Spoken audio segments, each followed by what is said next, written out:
pense que nous avons tous déjà au moins une fois pris la résolution de changer dans notre vie.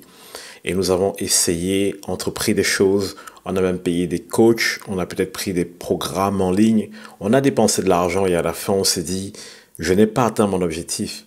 Qu'est-ce qui se passe par la suite? On se sent encore plus découragé.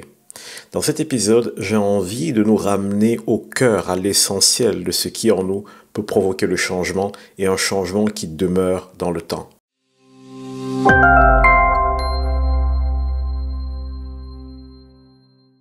J'espère que vous tous qui regardez cette vidéo, vous allez très bien. Moi, j'ai pris le temps, j'ai pris ces 3 dernières semaines à réfléchir, à écouter Dieu et à me poser des questions sur les différents formats que je veux aborder à l'avenir. Donc désormais, vous aurez des formules de podcast qui ne viendront pas seulement autour des questions que se posent les personnes sur le plan émotionnel, mais aussi des questions qui vont aborder des problèmes de société et des études bibliques. Donc, j'espère que vous allez être puissamment encouragés. En tout cas, moi, je suis déjà enthousiaste pour tout ce qui va venir cette année. Et bien évidemment, si je vous propose de nouvelles choses, c'est parce qu'à un moment donné, j'ai dû me remettre en question. J'ai dû me demander quelle était la pertinence de ce que je faisais. Je n'ai aucun doute que beaucoup d'entre vous, vous êtes aidés par ce que vous entendez, parce que j'ai énormément de messages, de mails, de personnes qui me remercient. Et gloire à Dieu, je ne fais pas ça pour moi, pour mon plaisir, mais je le fais parce que je comprends le besoin qu'il y a derrière. Je comprends le nombre de personnes qui sont à cet instant même en train de regarder cette vidéo et qui se disent merci parce que quelqu'un comprend ce que nous traversons et a pris l'initiative de réfléchir, de prier et de nous amener plus loin pour que nous puissions nous en sortir. Mais je vais vous dire ceci. Induire un changement implique nécessairement des challenges. Imaginez par exemple que je veux faire une conduite écologique et que malheureusement je garde mes mauvaises habitudes au volant. Je peux changer autant de voitures que je veux, je vais amener mes mauvaises habitudes avec moi. À quoi est-ce que cela s'applique dans le changement? Parfois, l'erreur que nous pouvons faire, c'est de penser que le changement, c'est une question de changer quelque chose d'extérieur plutôt que de changer quelque chose d'intérieur. Changer de façon de faire plutôt que de changer de façon de penser. Et là, on va droit au but. Si nous voulons un changement qui dure, qui demeure dans le temps, un changement qui soit profond et qui nous porte, nous devons commencer par l'essentiel, remplacer une question. Souvent, on se dit, qu'est-ce que je veux changer? Je vous propose de remplacer cette question désormais par pourquoi je veux changer? Avant de vouloir tout de suite se lancer dans des solutions, de faire ceci ou de faire cela, prenons le temps d'étudier la vision. Qu'est-ce qui me motive à changer? Vous savez, si votre motivation pour le changement, c'est de rattraper le voisin parce que lui a une grosse voiture, une grosse maison, ainsi de suite, si votre motivation, c'est la convoitise, vous allez vous décourager. Si votre motivation, c'est de plaire à quelqu'un d'autre, vous allez vous décourager. Surtout si, bien évidemment, cette personne ne voit pas tous les efforts que vous faites. Alors, quelle est votre motivation? Tout commence à ce niveau.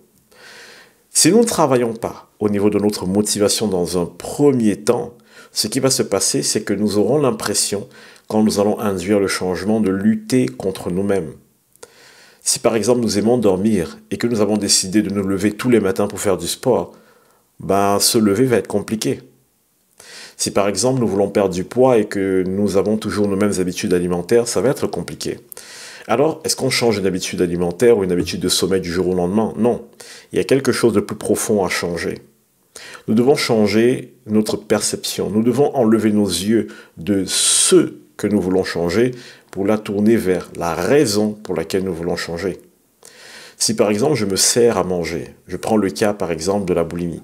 Si je me sers à manger et que je me dis juste je ne dois pas faire ça, je ne dois pas faire ça, je ne dois pas faire ça, c'est une lutte perpétuelle. J'aurai l'impression que chaque repas, chaque pensée vis-à-vis de la nourriture est un combat intense. Et au bout d'un moment, on est fatigué de se battre et on abandonne tout simplement.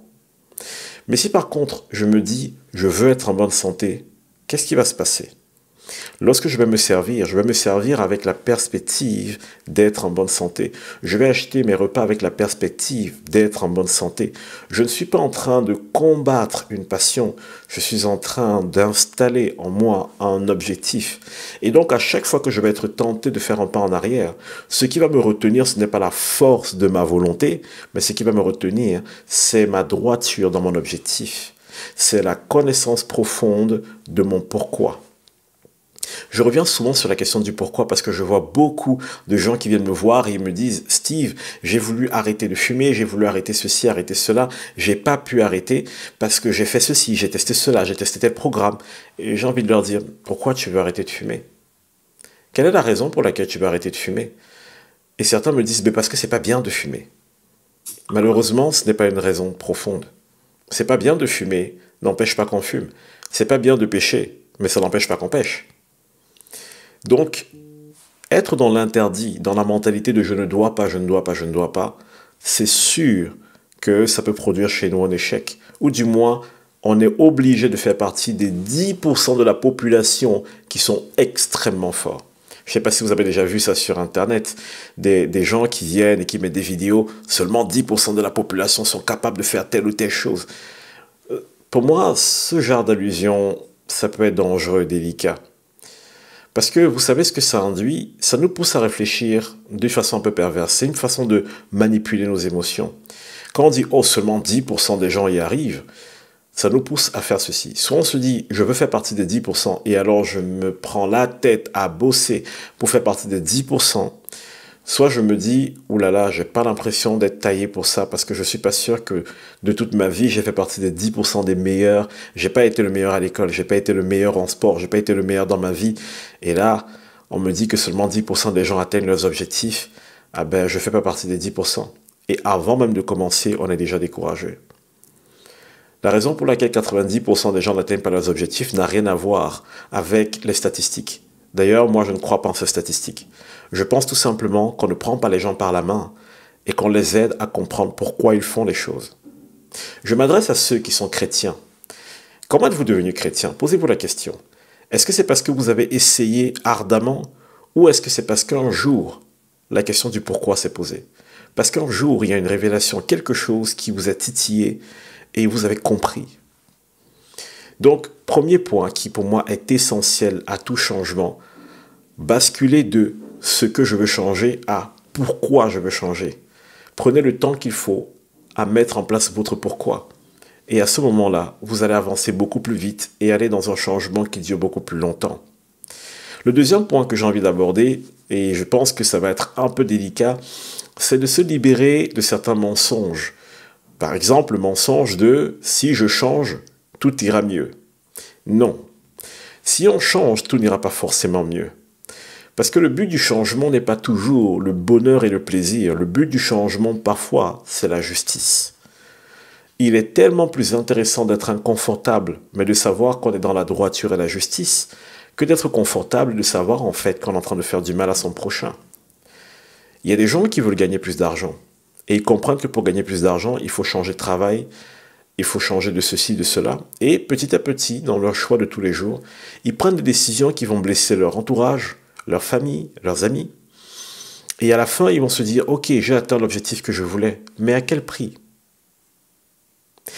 C'est très important de comprendre que le changement n'est pas toujours confortable.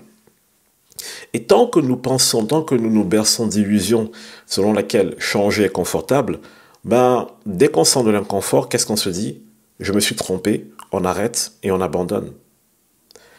Recherchez avant tout ce qui est juste, avant de rechercher ce qui est agréable. Parce que vous savez quoi? À un moment donné, vous ressentirez une telle joie de faire ce qui est juste.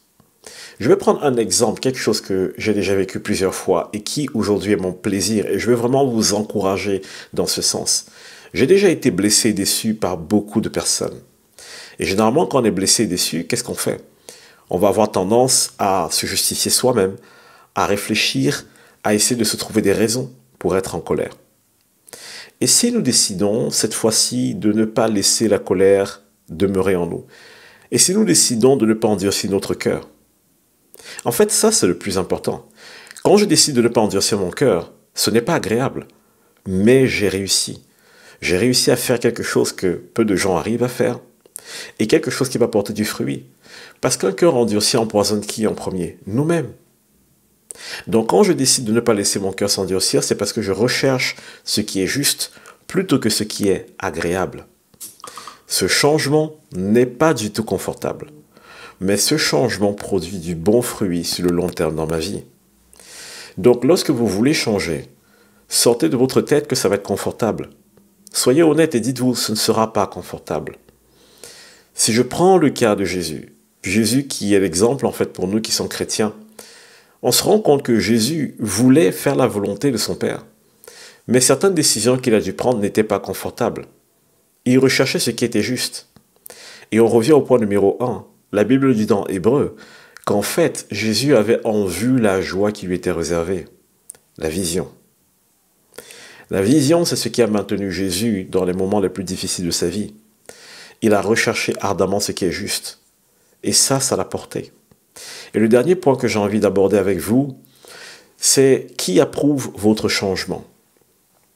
Parce que vous savez, la personne qui approuve votre changement aura beaucoup d'influence sur votre avenir.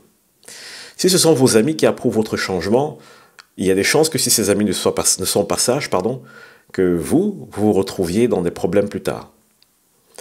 Si nous voulons que ce soit notre entourage qui approuve notre changement, il se peut qu'au final, on devienne des personnes qui sont là pour plaire aux gens plutôt que pour faire ce qui est bon. Et donc, la personne qui approuve votre changement est extrêmement importante. Demandez-vous une chose. À qui est-ce que j'essaie de faire plaisir? Soyez honnête. Soyez honnête. Parfois, on va dire, j'essaie de faire plaisir à Dieu. Pas du tout. Si tu essaies de faire plaisir à Dieu, alors arrête de critiquer tes amis. Arrête de critiquer ton pasteur, ton prêtre. Arrête de critiquer ton église et commence à chercher des solutions. Parce que parfois, le mal-être dans lequel nous sommes, je ne dis pas qu'il n'est pas lié à notre environnement, mais il est lié à notre réponse. Si les gens autour de nous font le mal et que nous décidons d'être approuvés par ces personnes, alors nous prenons des mauvaises décisions. Si les gens autour de nous font du bien et que nous sommes mal à l'aise parce que le fait qu'eux fassent bien, ça nous dérange, on va mal se comporter. Donc vous voyez au final que l'environnement a une influence. Mais il est important de toujours se dire ceci. Qui approuve mon changement? À qui est-ce que j'essaie de ressembler? À qui est-ce que je veux plaire? Est-ce que c'est à moi? Est-ce que c'est réellement à Dieu? Est-ce que c'est pour plaire à mon entourage, pour avoir peut-être des relations, pour ne pas être seul? Qui approuve mon changement? Donc je résume le changement dans ces 3 questions. Pourquoi je change? Et ensuite, le changement n'est pas confortable. Et au final, qui approuve mon changement? Si j'accepte de dépasser la peur des autres, je verrai énormément de différences dans ma vie. Et parfois, c'est là l'étape ultime, la chose qui bloque le plus lorsque nous voulons faire un changement dans notre vie. On veut être plus mince, mais on a honte d'aller à la salle de sport à cause du regard des autres. On veut pouvoir prendre la parole en public, mais on a peur parce qu'on n'est pas éloquent. On veut faire telle ou telle chose et on est bloqué parce que soit la vision n'est pas claire et on s'arrête en chemin. Soit on se disait, ce serait peut-être mieux, je me sentirais mieux parce qu'on recherche une émotion. Et à la fin, quand ce n'est pas confortable, on oublie que c'est ce qui est juste qu'il faut faire et on s'arrête. Ou alors on se dit, oulala, qu'est-ce que les gens vont penser et on s'arrête. Je suis convaincu d'une chose. Si nous dépassons ces 3 choses-là, si nous les mettons en place dans notre vie avec diligence, nous allons voir un changement qui dure et qui demeure. J'aurai certainement bien d'autres épisodes qui arriveront sur le changement. Mais je voulais aujourd'hui encourager toutes les personnes qui ont pris cette décision dès ce début d'année de changer, qui se sont dit « je veux voir un changement dans ma vie ». D'ailleurs, quelle que soit la période à laquelle vous écoutez cette vidéo, il n'y a pas un moment pour changer. C'est maintenant qu'il faut changer. C'est au moment où je comprends qu'il y a un truc à changer qu'il faut que j'initie le changement. Mais je suis convaincu que si nous prenons les choses telles qu'expliquées aujourd'hui, nous aurons la possibilité de voir du fruit dans notre vie. Et ce fruit va nous encourager à aller encore plus loin et à demeurer ferme dans ce changement. J'ai envie de vous encourager, j'ai envie de t'encourager avec ce verset. En Isaïe 41, verset 10. « Ne crains rien, car je suis avec toi. Ne promène pas des regards inquiets, car je suis ton Dieu.